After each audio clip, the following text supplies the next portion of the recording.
दोस्तों आज के डेट में हम 25 से 30 लाख के बजट में अगर कोई कार देखते हैं तो इंडिया में टॉप सेलिंग कार जो है उनमें आती है स्कॉर्पियो एन, XUV 700 और हमारी सफारी। इनमें से अगर फीचर रिच गाड़ियों की अगर बात करेंगे तो आती है XUV 700 और सफारी। तो आज इन्हीं दो कार के ओनर के साथ हम बात करेंगे और जानते हैं कौन सी गाड़ी है better value for money car. तो आज इनसे ही हम रूबरू होंगे और थोड़ी सी मैं चिंगारी भड़काने की कोशिश करूंगा यहाँ पे कि दोनों ओनर के साथ में, और देखेंगे कौन सी गाड़ी हमारे मुकाबले में आज खरी उतरती है।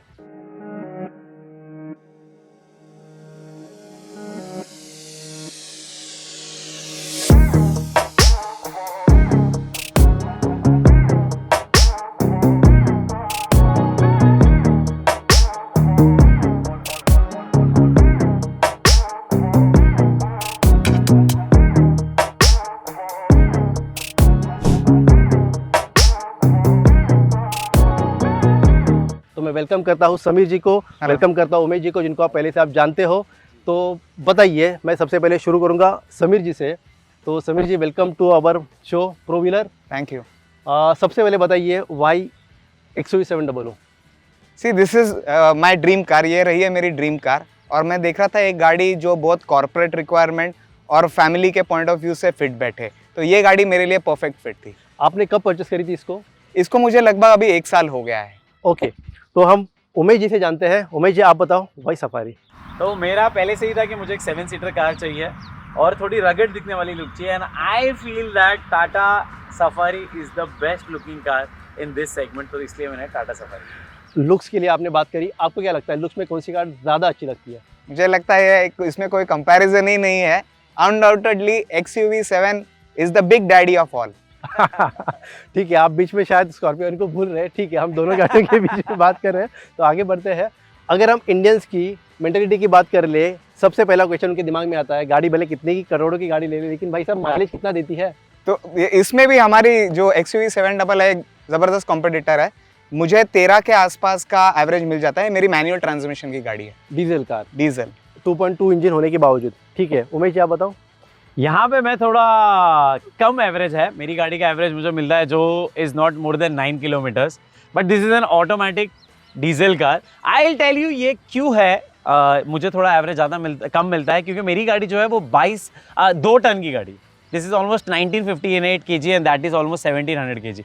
तो आई फील वो वेट डिफरेंस की वजह से 1-8 किलोमीटर का डिफरेंस आ जाता है। दोस्तों वैसे में बता दो, दोनों भी गाड़ियाँ देश का लोहा है और दोनों भी मजबूत गाड़ी है। इसका अभी तक क्रैश टेस्टिंग का रिपोर्ट आया नहीं है, लेकिन ये 5 स्टार ग्लोबल एनकैप कर चुकी है।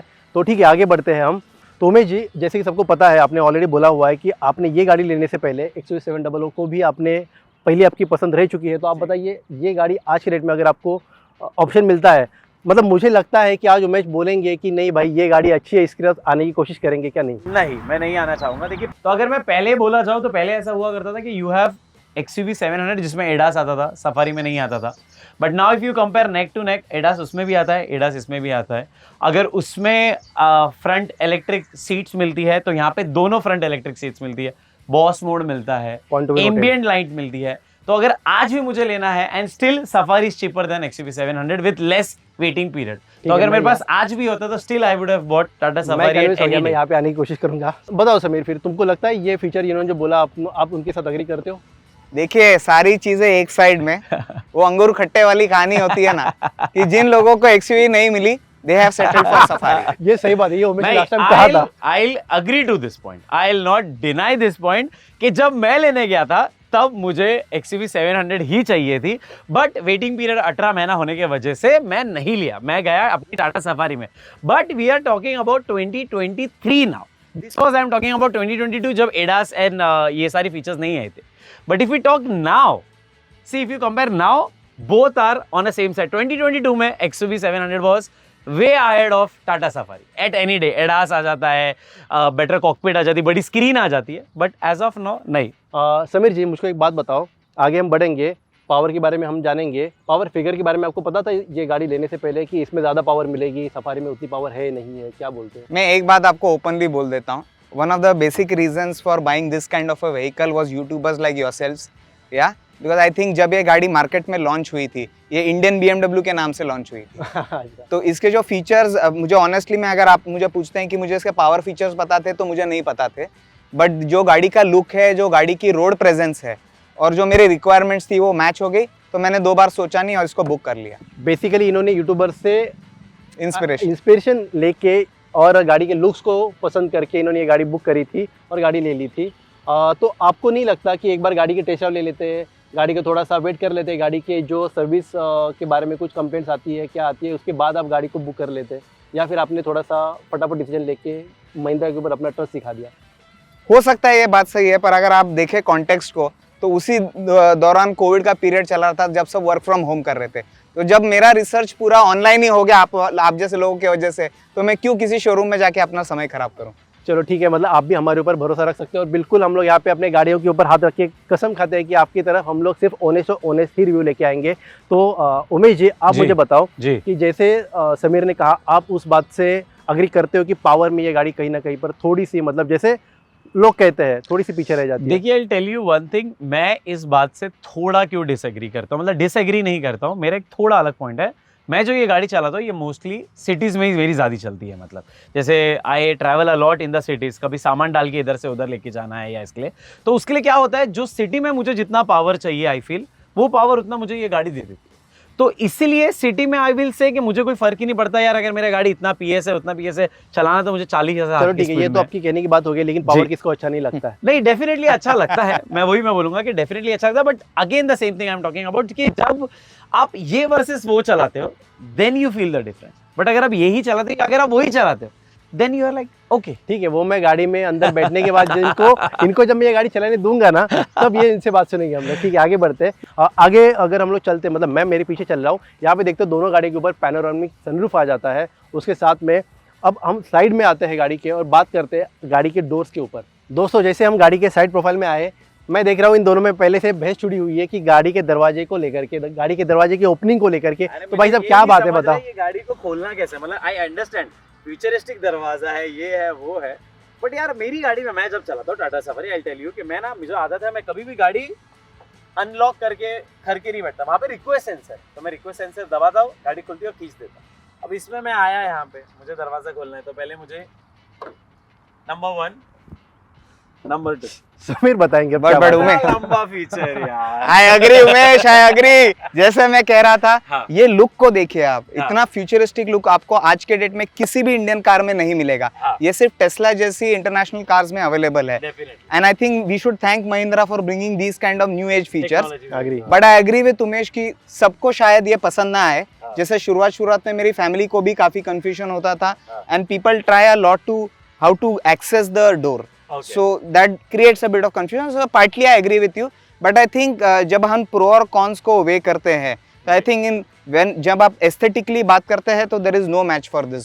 I totally agree with you कि aesthetically, but if you ask me, for me aesthetic is less and convenience for me is comparatively more. So that's why I feel कि button दबाया, खोला, भाई बैठ गया। तो अभी देखो मैं ये बता रहा था, आपने बस बटन प्रेस किया और खोल, गाड़ी खुल, फ्रिक्शन ऑफ सेकंड्स में। समीर, ये देखो, ये दबाया, ये खोला, वापस ये दबाया, ये खोला। तो आई फील यार ये थोड़ा उमेश बाबू, अगर गाड़ी के दरवाजे खोलने पे ही था तो फिर लोग दूसरे बहुत सारे फैक्टर्स देख लेते हैं। I think but this is अभी हम ना अंदर जाके हमें देखना चाहिए कौन सी बेटर है। यहाँ पे एक मिनट में बात कर लेता हूँ ना, दोनों के टायर तो सेम ही आते हैं, टायर प्रोफाइल दोनों की 235, 60, 18 के टायर्स आते हैं, तो उसमें बात करके कुछ फायदा नहीं, आगे बढ़ते हैं। तो दोनों का बूट एक बार ओपन कर लिया जाए, दोनों को बूट स्पेस ओपन करके देख लेते हैं कितना स्पेस बचता है दोनों गाड़ियों में। वैसे दोनों का सेम ही ऑलमोस्ट 450 लीटर्स के आसपास का बूट स्पेस है, तो ठीक है। इसका जो बूट का जो ये गेट है ना, बहुत आराम से खुलता है, बहुत आराम से बंद होता है। ये मैंने भी देखा, उमेश ने भी देखा थोड़ी देर पहले। इसका थोड़ा सा हेवी लगता है क्योंकि इसमें मेटल आता है, इसमें फाइबर आता है, जिसको पहले लोगों ने क्रिटिसाइज़ किया था, लेकिन फिर बाद में लोगों को समझ आ गया कि ये भी एक मटेरियल की अच्छी चीज़ है। बताऊंगा मेरी गाड़ी के साथ ये हुआ है एक्चुअली कि मैं चला रहा था, पीछे से एक ड्रंक एंड ड्राइव वाला बंदा बस चलाते बस नहीं, से छोटा जो मिनी हाथी आता है जो, वो आया, उसने आके ऑलमोस्ट 50 के स्पीड में की गाड़ी को पीछे से मारा। And if you see the car, एक स्क्रैच नहीं है, मतलब so I have tested this boot, this is fabulous. तो फाइनली मैं बैठ गया हूँ XUV 700 के अंदर। वाओ। अच्छा उमेश, हाँ। गाड़ी के अंदर बैठने के बाद कंपेयर टू सफारी आपको इनग्रेस कैसा लगा बैठने के लिए? सिटिंग पोजीशन तो इज सेम ओनली, क्योंकि इसमें भी इलेक्ट्रिक एडजस्टमेंट की सीट्स आती है, उसमें भी आती है। बस मुझे जो चीज एकदम स्टैंड आउट किया वाज द स्क्रीन। इतनी बड़ी स्क्रीन है, एक्चुअली वो 10 इंच की एक स्क्रीन और आई गेस 10 इंच की एक स्क्रीन, बट वो एक कनेक्टेड होने की वजह से ऐसा लग रहा है जैसे कोई प्रीमियम कार में बैठे, जैसे मर्सिडीज या जो एक प्रीमियम सेगमेंट की कार होती है उसमें बैठा हुआ लगा। स्टेयरिंग डी कट स्टेयरिंग है, डी टाइप स्टेयरिंग है, तो वो भी एक चीज़ मुझे बहुत अच्छी लगी इस गाड़ी में। बाकी एक हैंडरेस्ट है जो सफारी से कंपेरेटिवली मुझे बेटर लगा for your rest, this is better. बीच बीच में पियानो इंसर्ट दिया हुआ है। पर मुझे स्टिल मैं बोलूंगा अंदर से बाकी का जो टच एंड फिनिश है वो मुझे सफारी का थोड़ा और प्रीमियम लगता है। This is my point of view. जैसे ये वाइट है, आई फील मेरे घर पे एक मेरी बच्ची है, वो हमेशा पाव इसके ऊपर मारती रहती है, तो आई फील वो टाइम पे मेरी सफारी मुझे थोड़ी ज़्यादा बेटर लगी। जी गाड़ी को चला के देखें। जी, तो हम स्टार्ट कर रहे हैं अभी। ओहो क्या बात, क्या बात। तो इनिशियल पावर तो मुझे पिकअप शायद तो मैनुअल है इसलिए ज्यादा अच्छा लगा। नहीं उमेश, तुम्हें पता है हाँ, ऑटोमेटिक में इससे ज्यादा टॉर्क आता है तुमको। ओह अच्छा, तो जो इनिशियल पिकअप मिला that is very good. Oh wow Umesh, वैसे तो बहुत बातें करता है लेकिन 10 मिनट से मैं देख रहा हूँ गाड़ी चला रहे हैं, कुछ मुंह से आवाज नहीं निकाल रहा है, क्या हो गया उमेश? बोलती बंद हो गई? चलाने में तो मजा आ रहा है, मैं ये बात से नहीं झूठ बोलूंगा, गाड़ी चलाने में मजा आ रहा है। इंजन में भी अच्छा पावर है। स्टीयरिंग सबसे बड़ी बात स्मूथ है, बहुत ही इलेक्ट्रॉनिक एडजस्टेबल है, हाइड्रोलिक नहीं है, तो मुझे तो भाई मजा आ रहा है देख के। और सबसे ज्यादा जो मैं मजा कर रहा हूँ इसकी ये स्क्रीन है, this is looking so good, so good यार। कुछ चीजें जो मुझे ऐसा लगता है कि जो इस गाड़ी में मिसिंग है, इस पहले तो ये ऑटो डिमिंग IRVM जो अभी नहीं समझता, बट रात को यू कम टू नो कि ये चीज आपको देनी चाहिए थी। बट बाकी overall feel, power, everything is good in this. Ventilated seat जरूर मिस करते रहोगे। वेंटिलेटेड सीट्स तो मैंने पहले आते सबसे पहले उनको वही बोला था कि यार इस सीट में वेंटिलेटेड नहीं है, क्योंकि वेंटिलेटेड सीट्स की एक बार आपको आदत हो गई तो you can not go back, क्योंकि आप हर बात में जैसे एसी आप गाड़ी में बैठते बैठते आप एसी चालू करते हो, the same goes with ventilated, आप बैठते बैठते वेंटिलेटेड सीट्स ऑन करते हो। समीर क्या बोलते हो? नहीं, just to I mean I don't disagree on this, but honestly Indian conditions में अगर हम देखें वेंटिलेटेड सीट्स का यूसेज, मुझे ऐसा एक डील ब्रेकर फीचर तो बिल्कुल नहीं लगता। देखिए मैं डील ब्रेकर नहीं बोलूंगा इसको इस गाड़ी में, बट क्या होता है इट्स एन ऐड ऑन कि यार जैसे बोलना 30 लाख की गाड़ी है यार, हाँ वेंटिलेटेड सीट्स, भले शायद तो 50% यूज भी नहीं करते, बट ऐसा होता है कि नहीं, यू आर गेटिंग समथिंग। गाड़ी जितने टाइम से चला रहे हो, राइड क्वालिटी कैसी लग रही है और सस्पेंशन खास करके? बहुत अच्छी रही। ग्रेट। सो अंदर से तो बैठने के बाद first impression, and like Umesh said, everybody has their own, so I am a lover of clean design, so for me this looks a little cluttered for me, and a little outdated also, because जो centre console है उसे पूरा focus रखा गया है, जबकि side में है थोड़े प्रीमियमनेस है, जैसे एसी वेंट्स में I can see a little bit of golden gloss finish, so that's adding contour, but if you ask me in terms of appeal, that first look after, because you're driving XUV से so इतना great feel नहीं है. So let's drive and see how. चलो. Yeah, in terms of drive अगर देखें तो coming from an XUV user, the steering feels very hard. It is extremely bulky. Possibly at greater speeds it may inspire confidence, क्योंकि power है गाड़ी में, steering का एक प्रॉब्लम आ रहा है, स्टीयरिंग का शायद उसके, because the feeling that is being conveyed through the steering is that it's a very rugged, I'm moving a rock. Macho feel आना चाहिए गाड़ी को, माचो ऐसा तो देखो भैया सबकी अपनी अपनी पसंद. I think for a everyday drive, if because I drive on a daily basis to office to अंधेरी, तो काफी बॉडी पे एक्सर्शन आ जाएगा अगर ये गाड़ी में चलाऊं. ये स्टीयरिंग था.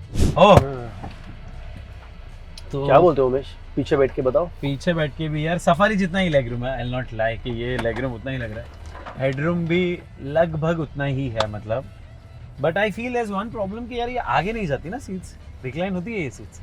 तुम्हारा रोना हमेशा वहीं पे अड़ा रहता है. अरे देखा रिक्लाइन होती है सीट, बट आगे नहीं जाती सीट्स. तो थर्ड रो में तो मुझे जाना भी नहीं, क्योंकि मुझे पता. पर मैं बात बताऊं, मैं सफारी में इतनी बार बैठा हुआ हूं उमेश के साथ में भी, लेकिन मैं मेरा ओपिनियन दूं तो यहाँ पे ये जो जगह है ना बैठने के लिए पीछे खास करके मुझे बहुत अच्छी लगी, क्योंकि यहाँ के जो रोड के जो अंडुलेशंस है ना वो एब्जॉर्ब करके इतना अच्छा राइड क्वालिटी निकल के आ रहा है ना, मैं तो फैन हो गया इस गाड़ी का. तो समीर पीछे बैठने के बाद बताओ क्या रहता है तुम्हारा एक्सपीरियंस, बताता है? नहीं, डेफिनेटली पीछे के सीट में passenger seat feels like clearly an upgrade from the driver seat. Definitely Safari should be a chauffeur driven car only is my personal opinion. Wow. अच्छा, एक बात पे मैं आना चाहूँगा वापस, जिसको हम लोग ने मिस कर दिया था। दोनों अपने अपने गाड़ी की सर्विस के बारे में कुछ बताओ यार।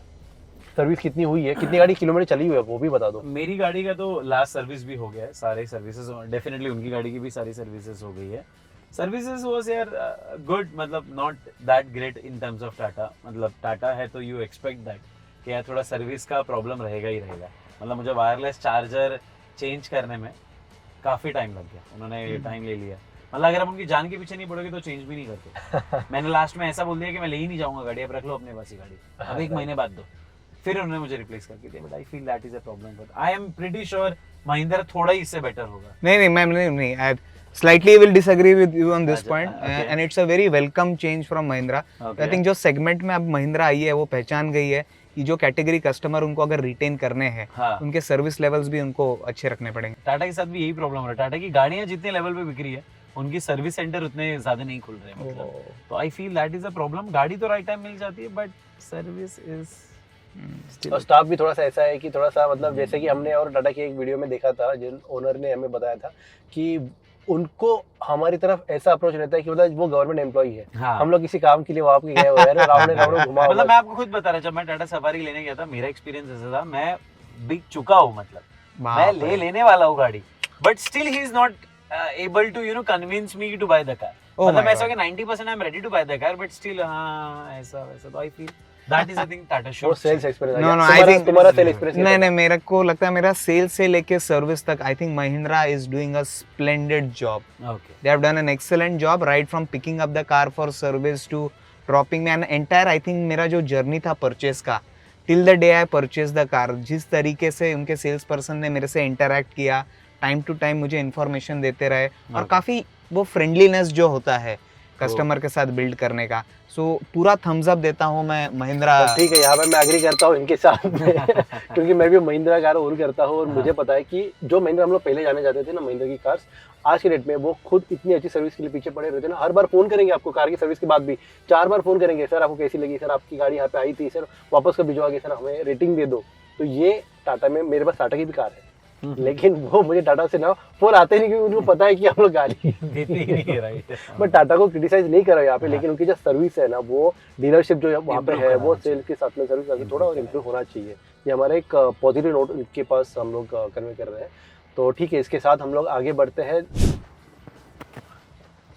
यार ये मुझे तो ये कंफर्टेबल नहीं लगी। मुझे लगा कि यहाँ पे ये थोड़ा लेग रूम ठीक है, पर मैं थोड़ा शॉर्ट हाइट का हूँ तो मेरे लिए ये ठीक है, बट कोई लंबा होगा तो उसके लिए प्रॉब्लम हो जाएगा, क्योंकि ये आगे पीछे नहीं जा सकती। हेड रूम तो नहीं है, तो थर्ड रूम में मुझे कुछ ज़्यादा इतना पसंद नहीं आए गाड़ी पीछे से, थर्ड रो से। तो या I think clearly third seat में हेड स्पेस जो है वो क्लियरली यहाँ पे ज़्यादा नज़र आता है, but I think my knees are slightly upward in a position, but I think for kids this should be a good seating place. Definitely for the third row, kids can easily travel here. तो दोस्तों आखिर बारी आ गई है verdict की। तो यहाँ पे मैं कहना चाहूँगा कि मेरे हिसाब से जो विनर है वो XUV 700 जाती है, इस वजह से क्योंकि उसमें पावर और उसमें परफॉर्मेंस और थोड़े एक एडवांस फीचर उसमें थोड़े बहुत ज़्यादा आते हैं। लेकिन वही अगर आपको गाड़ी की डिलीवरी तुरंत चाहिए और गाड़ी में स्पेस जो है सेकंड और थर्ड रो सीट के लिए अच्छी चाहिए, तो मैं सफारी की तरफ जाना चाहूँगा। आप अपनी राय दीजिए, और साथ में इनसे मैं पूछ लेता हूँ क्या आप मेरी बात से एग्री करते हो? नहीं। ठीक है, हमारी वैसे चलती रहेगी। आप हमें बताना नहीं, मुझे पता है कि सफारी की और हैरियर की लवर्स भी बहुत सारे हैं, वो हमें वीडियोस में ऑलरेडी कमेंट में लिखेंगे जी। तो मैं ये बात आप पे छोड़ता हूँ। समीर, तुमको क्या लगता है? मैं आपसे 100% सहमत हूँ। ये तो महिंद्रा वो महिंद्रा ओनर है, नहीं, पर जो भी है दोस्तों, तो महिंद्रा भाई बट आई स्टिल नहीं, but Umesh will agree that on the drive quality and sophistication. On one thing I'll totally agree with XUV 700 is your steering अगर इसका थोड़ा प्यारा हो जाए, मतलब तो I'll any day, मतलब steering is much better in XUV 700। तो टाटा वालों सुन रहे हो, सिर्फ इसको स्टीयरिंग की चेंज करने की जरूरत है आपको, और आपकी गाड़ी है ना XUV से ज्यादा आपके नंबर ऑफ सेल जो है ना वो बढ़ने वाले हैं। जी जी, सही हो। तो नेक्स्ट वीडियो में क्या करते हैं, दोनों महिंद्रा और महिंद्रा को मैं भिड़ाऊंगा और फिर देखते हैं कि XUV 700 बेटर है या हमारी स्कॉर्पियो एन बेटर है। तो अगर आपको वो वीडियो देखना है तो चैनल को सब्सक्राइब कीजिए। अभी मैं चलते हैं हम, और मिलेंगे आपको नेक्स्ट वीडियो में। Bye bye. बाय। बट मैं स्टिल बोलूंगा टाटा सफारी इज बेटर। चलो चलो